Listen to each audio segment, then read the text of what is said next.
Dominique Harrison, aka the Racial Equity Therapist, has come on to our show today to discuss self-care through community, aka communal care.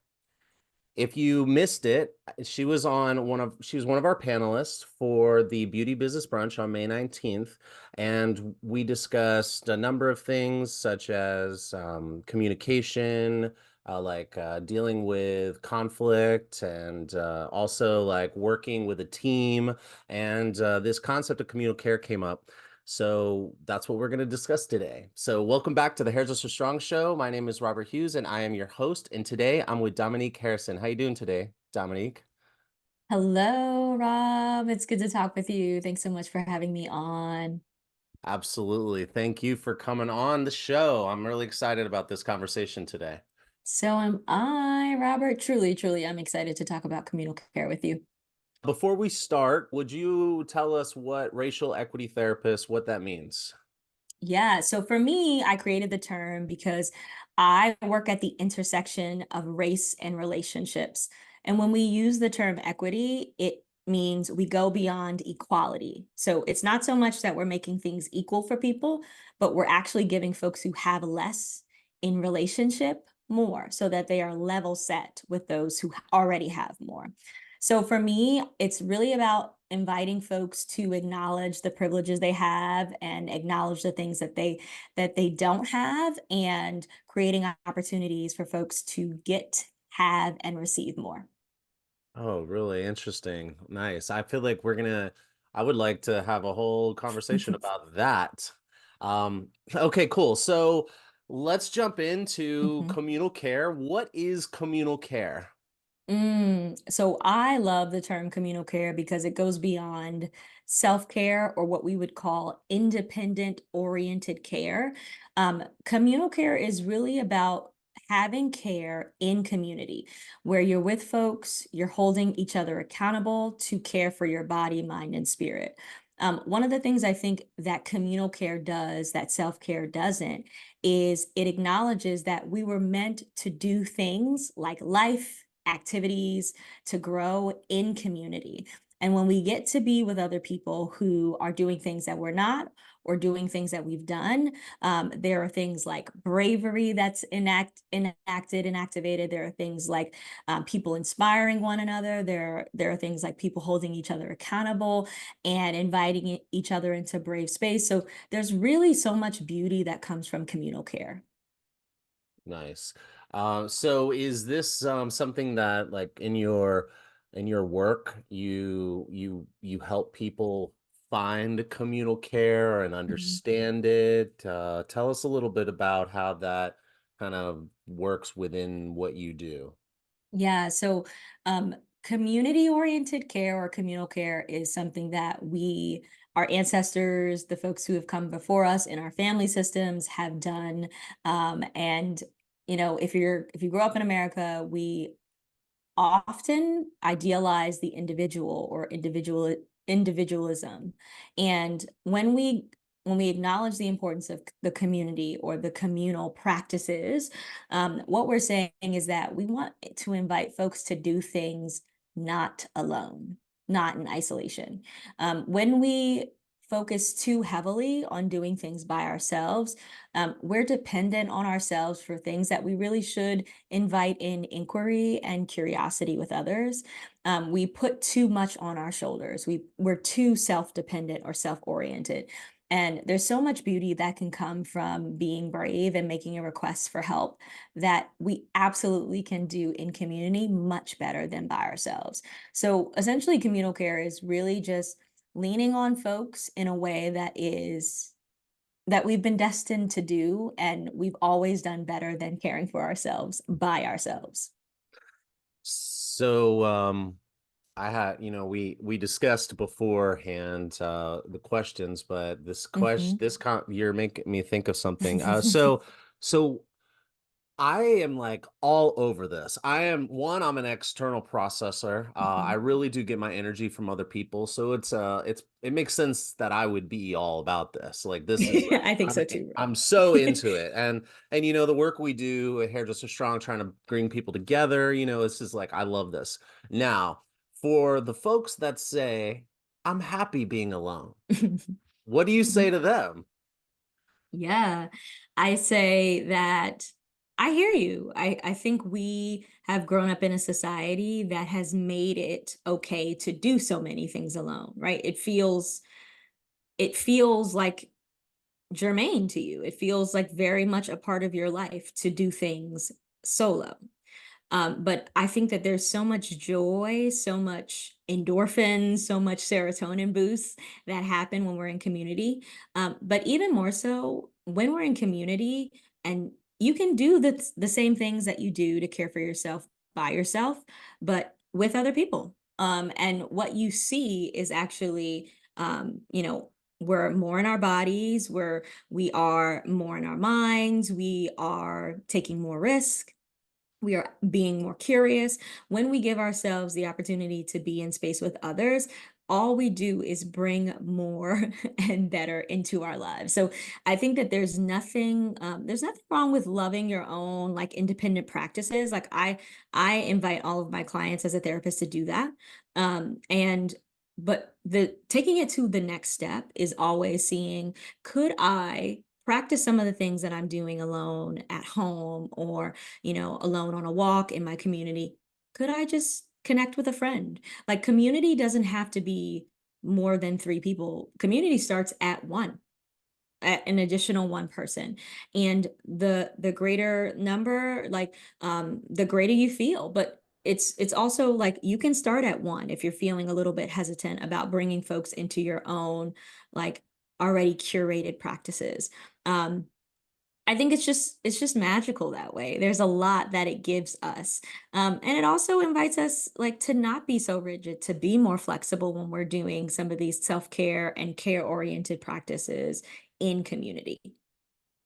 So, I we have there's this whole space of hairdressers in Hmm. in our industry called suites. There's booth renters are Hmm. I don't think it's the same because a booth renter is just renting like a chair or a space inside of a salon with other people.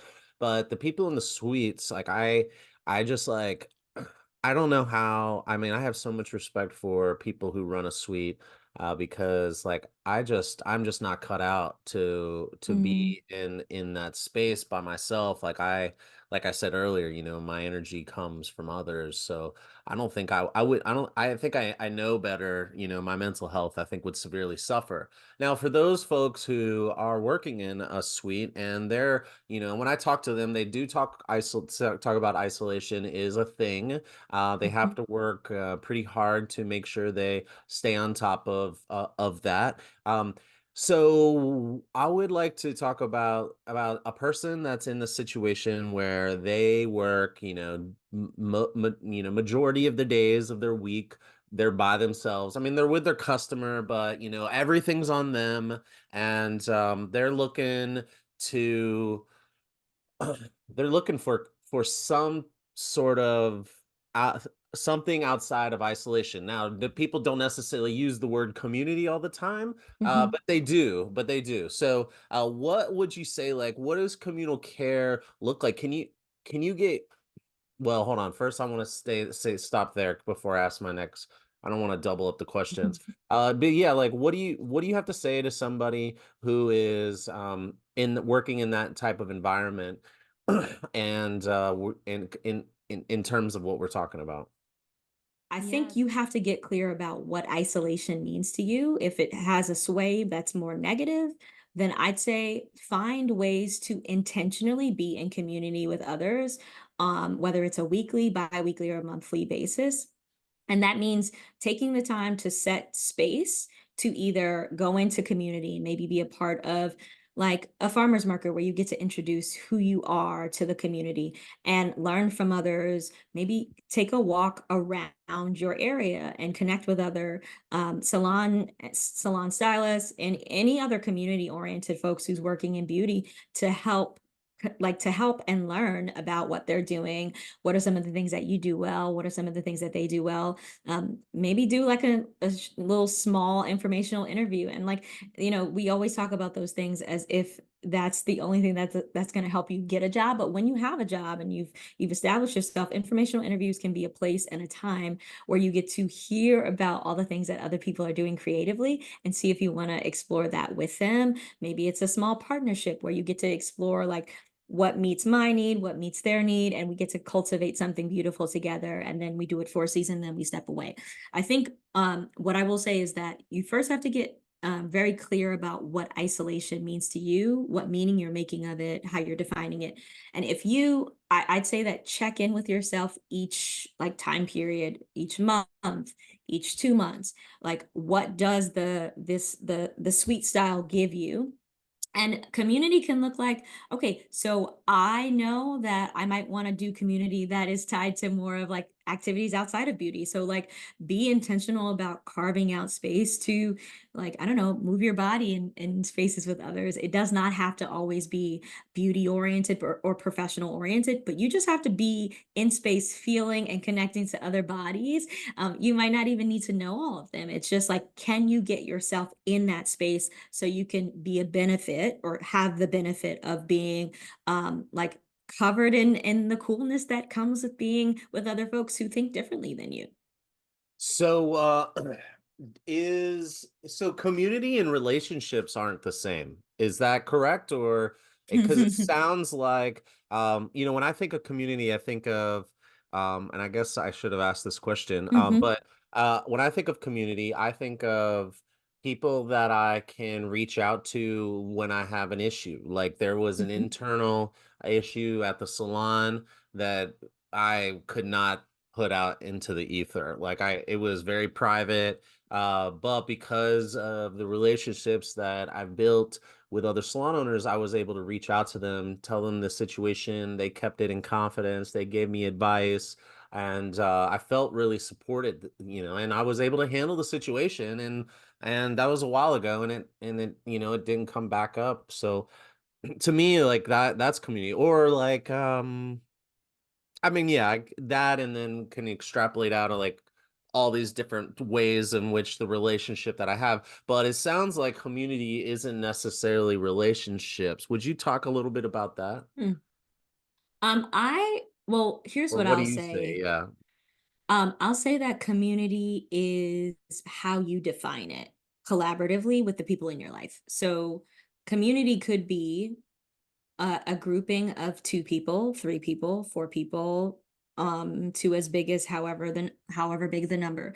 But community for me is rooted in either interests, activity, value, belief system, understanding, but people who are gathering together in a space of curiosity to learn, support, advocate, um, to create agency for, to support the growth of. Like community is really what you intend to make it. But I think in order for community to be effective, it has to be intentioned. It has to be active. It can't, I mean, I wouldn't say it can't be passive, but I'd say passive is not a supportive community.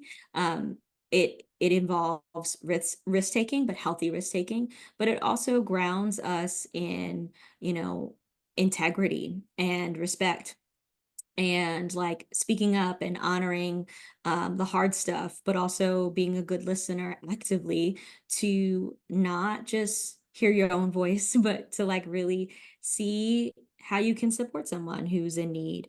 I also think that community looks like, acknowledging that some of us have a little bit more privilege in this world and seeing how you can step in and give the fruits of your privilege to support someone else with less.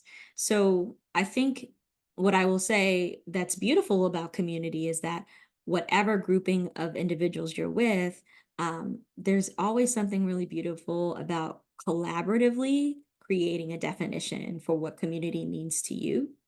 But I mean, what you shared, Robert, is like you shared a lot of really great definitions of community, right? Like you've cultivated community in and outside your salon, right? But also like knowing when there is hard things that are happening within your more immediate, intimate salon community, when you can trust someone outside of the community to talk through an issue I'd say that's community as well. So I guess community is what you make it and what you name it and what you co-define it as.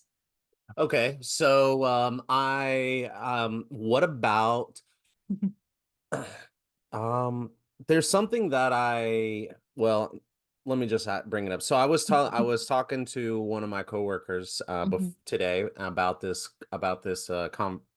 conversation, this interview, and about communal care, mhm, and we were talking about social media, mhm, and there's a lot of conversation. Like, I hear people use the word community all the time. Like, mhm, companies use community, social media groups. And then there's like Facebook groups, which are like exclusive, which you can only be in, which people are doing what I just said that I was able to do with these relationships. They'll be like, hey, this is this thing. I need some help and some advice. And it's a closed off group. But then you have like TikTok, where you don't necessarily know anybody, but you all are like gathering around something interesting, but it also happens like that and it's fleeting.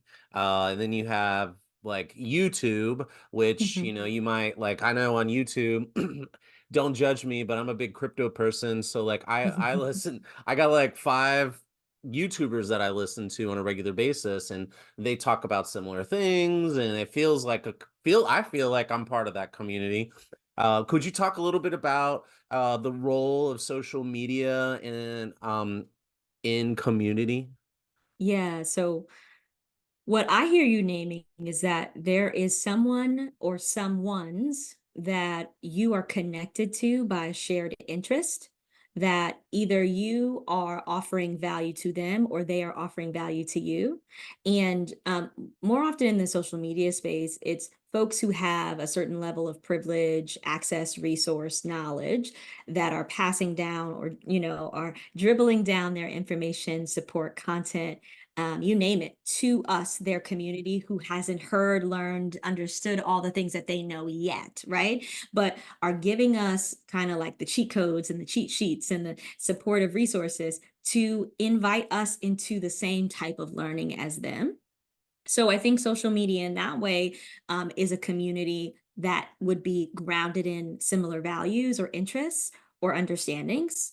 But what I'd say that social media does is that it can be a community no matter who interacts with it.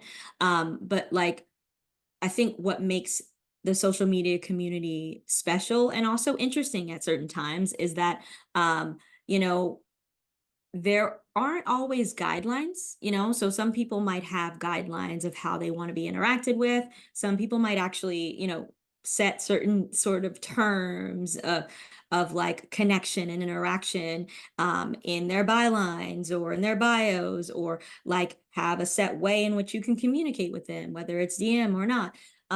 But some people don't, and sometimes they just like create things and like are doing things a little bit more, I wouldn't say haphazardly, but in their own ways that could invite in people at different times in different ways with different levels of knowing. So sometimes, like, if there isn't something that's established about this person, it can kind of be a little bit disorienting for someone who's coming in, who values them and is really trying to get knowledge and understanding. But I think the folks who do it really well have established either like shared norms, shared understanding, have invited folks on different journeys with them, whether it be free or paid content. Um, but I think what allows for social media communities to stay fruitful is constant interaction, constant ways of learning, understanding, and gathering, but also like, you know, vulnerability. Like I think one of the things that we get to do in spaces like this is to show our process of getting to the place that we're at now. And I think that's what a lot of people value when it comes to growth. And so, like, you with Bitcoin, right? And cryptocurrency, you started from a place of like 0% knowledge. And then with each interaction you have with someone, you have 10% more, or you are then not only do you know more, you are invested and you are taking risk. which you hadn't done before you were at zero, right? So not only does this person that you're learning from invite you to like healthy risk taking, or maybe even a little bit more like risky risk taking, right? What you get to do is like invite yourself into something that we need, which is risk taking. Something that we need, which is like going beyond kind of complacency and surface level learning and surface level interaction, and like seeing that we can prove to ourselves that we can do something hard, brave, courageous. But also, what I think that social media really does well is like, especially when you are not so sure about something, but you start to learn more and more about it, it gives us the opportunity to think critically. It gives us, well, if used well, right? Like I think the best sides of social media can really invite us to think critically, invite us to learn how to let go of something and step into something else. It really invites us to and do that beautifully, or do that like haphazardly, and know that we're still human and that's okay.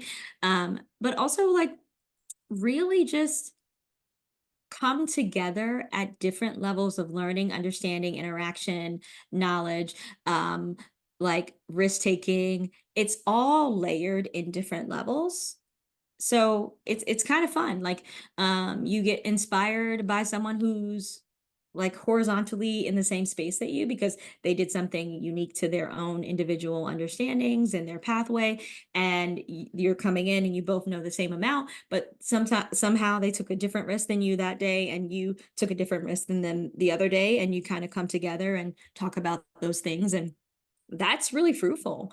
So yeah, I'd say in many ways, the social media communities, whether it's YouTube, Instagram, it used to be Twitter, and other things. I even say that LinkedIn is doing some of this too. Um, it's about inspiring, it's about connecting, it's about inviting yourself to think critically, but also to take some really interesting risks.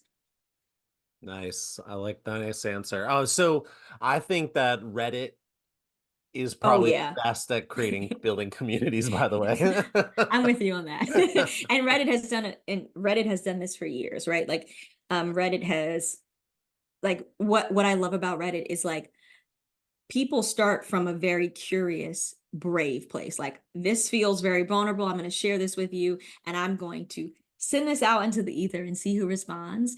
And that's a level of bravery that a lot of us are not always used to. So, right, like, so I think that Reddit does something really well. And yeah, of course, you're going to get comments that are judgmental, that are rigid, that are binary, that are in a box, right? But sometimes you get a lot of curiosity. And I think that that's what Reddit does well. You do have to parse through a little bit, but you Yeah. also have shared community around like really in like interests that sometimes we have a hard time sharing in other spaces, right? That's what I love about Reddit. It's like, well, I definitely could find someone who likes anime as much as me on this and talking about a specific. So yeah, I'm with you on that. Yeah, so my Reddit experience was I had this investment, and I think I started to realize that I didn't understand Hmm. the vehicle, or that in which I was using to make the investment. And so I went on Reddit, and I found a channel, and I asked the question about how to understand it, and I got the quality of responses. I was Mm, blown I can imagine. away. And And people then take time. People take time to like yes, really answer every yes. single part of your question. Yes, and then I even checked the answer, because with a client who's Hmm. in finance, Hmm. and I explained my understanding, and he goes, "Yeah, that's exactly why you shouldn't own it," And Oh my gosh. and so but and then something else happened. Someone messaged me and Hmm. said, "Hey, did you get an answer to that question? Because I really want to know." And I was able to explain and Hmm. share and copy and paste. So anyway, that was a cool experience. I love that. Yeah. Well, thank you. I know we're at our time, so I think this has been a great conversation. I really do appreciate the time, and I love these. I love these type of talks, and you gave us so much insight and Hmm. valuable information to take away. So thank you so much. Yeah, of course, anytime. And if you want to talk a little bit more about specific examples of community care, especially if it's like, you know, you know, my salon was thinking about doing a like community specific centered care event. Like, what does that look like? How do you go about, like, happy to support you to brainstorm, to think of some things. And I think one thing I will say to like culminate this is that if you can invite a little curiosity, a little learning, a little movement, right? A little, those things, those elements can always support people to feel, experience, and connect more deeply. So I wish you well as you like navigate this more. And there's so many great community oriented care practices out there. And so, if you need any suggestions, I'm here. Yeah, absolutely. I definitely will be staying in touch with you and watching all the stuff that you do as well. So and it before we sign off, is there any last thing you might want to say to any of the viewers or listeners about communal Mm. care and self-care through community? Yeah, so just honoring that the biggest difference is that communal care is interdependent while self-care is independent. And the invitation around communal care is that there is beautiful things that happen when we can honestly and with integrity and with bravery rely on others. This world has taught us so much to rely on ourselves, and it's really limiting to do so. Yes, we have a lot of insight. Yes, we have a lot of strategy, a lot of skills, but there's so much beauty that comes when we can connect to someone else in their own skill set, in their own strategy, in their own learning. And there's so much that can be birthed from interacting with more than one person or another person when it comes to creating something to our betterment, to our well-being, to our growth. Nice, awesome. I have the question Yes, that do it. was in my head and it left my head and it just came back. Yes, So let's just do it. to sign off with this.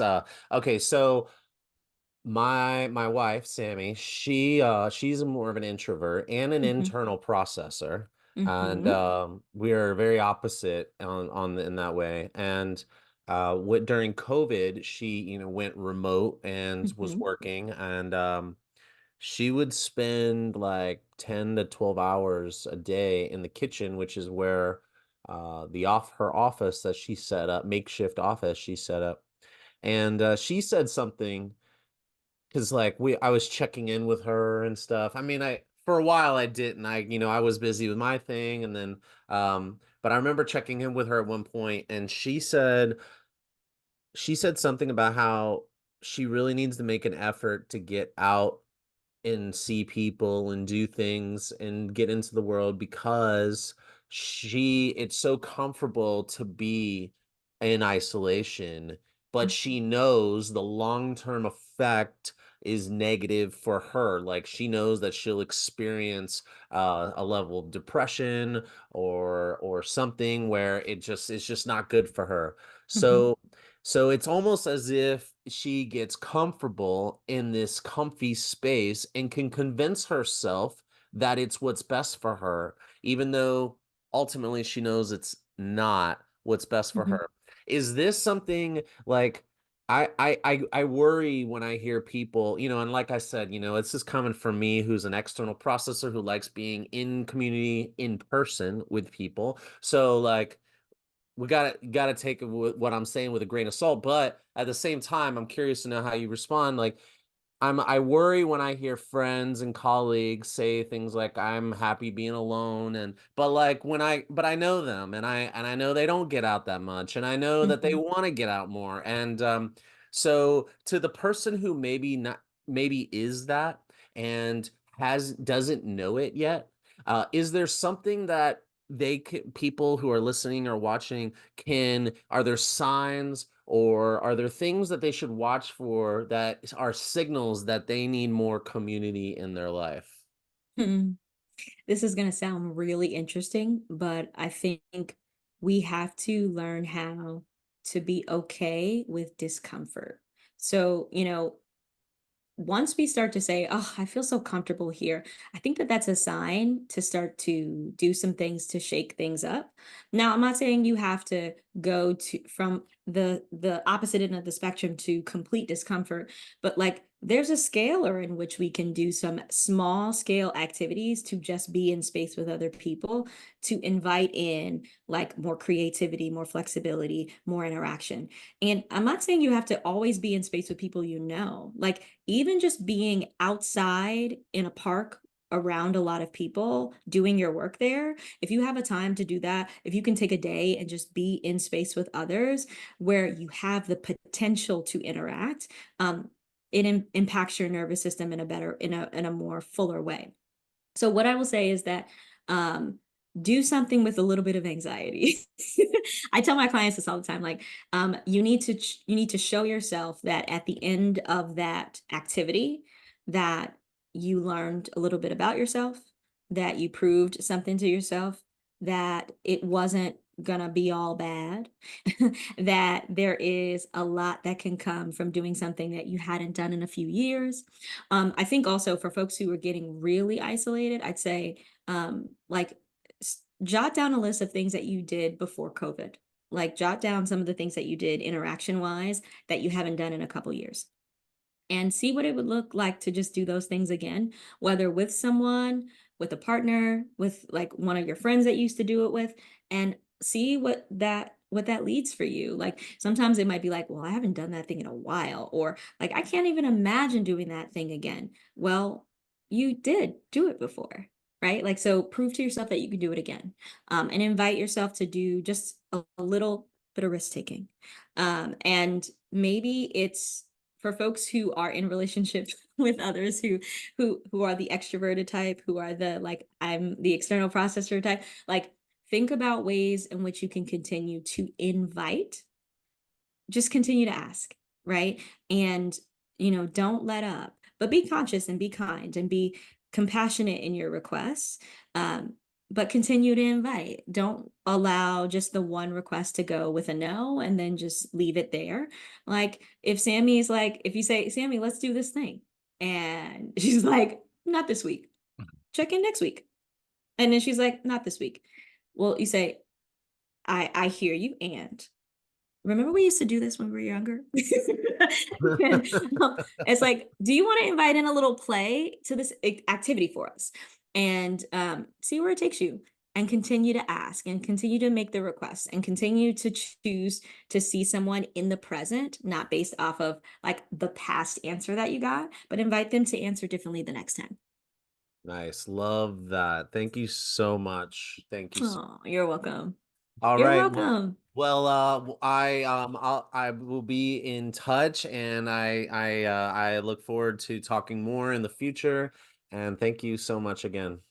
Oh, of course. Happy to be here. Happy to talk about things with you.